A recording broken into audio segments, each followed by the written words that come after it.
Alors, votre histoire de la semaine, eh bien, ça se passe en Belgique, où vous vivez, ça tombe bien.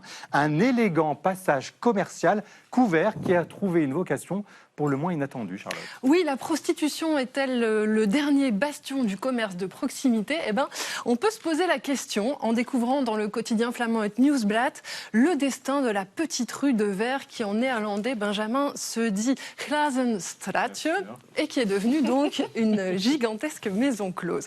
Nous sommes à Gand, au confluent de la Lys et de l'Escaut. Les façades de briques et de pierre rappellent le passé glorieux de celle qui a été une des plus grandes cités d'Europe au Moyen-Âge, mais notre histoire commence au milieu du 19e siècle.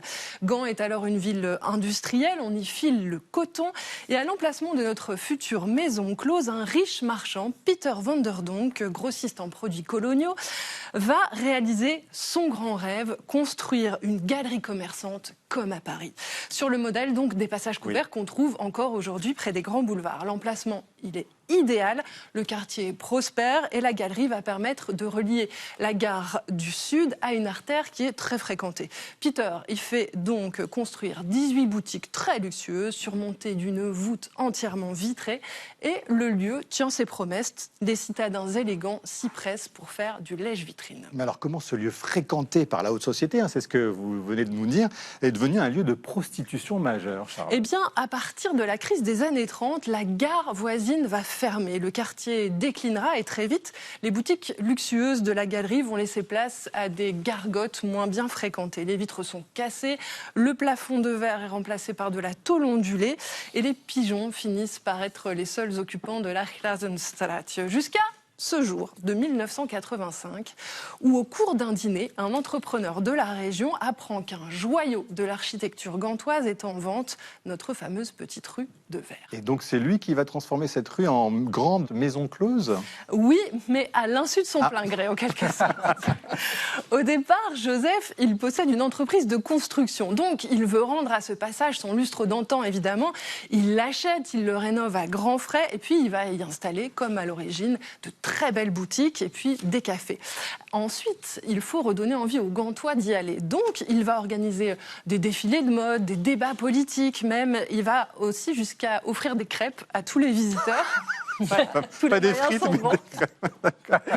mais malheureusement, ça ne prend pas. Les clients se font rares, les commerçants peinent à payer leur loyer et bientôt la ruelle, eh bien, même si elle est classée monument historique, elle va à nouveau se vider de ses occupants. Mais au même moment, Joseph constate que les seuls commerces qui fonctionnent dans le quartier, eh bien, en fait, ce sont les proxénètes et les prostituées. Rappelons quand même qu'en Belgique, ces activités sont légales. Ah bah, Joseph, qu'est-ce qu'il va faire? Eh bien, il se rend à l'évidence. S'il veut que sa petite rue de Verre continue à fonctionner, eh bien, il va falloir louer aux professionnels du sexe. Alors, Joseph, il va quand même mettre ses conditions. La ruelle doit rester propre et le tapage nocturne est interdit. Et là, eh bien, évidemment, ça marche. Désormais, c'est sa femme, Mieke, qui gère le lieu et ses locataires très spéciaux. Le couple admet évidemment que ça ne correspondait pas exactement à leur projet de départ, mais que au final, l'achat de la Glazenstraat s'est finalement avéré le meilleur investissement de leur vie.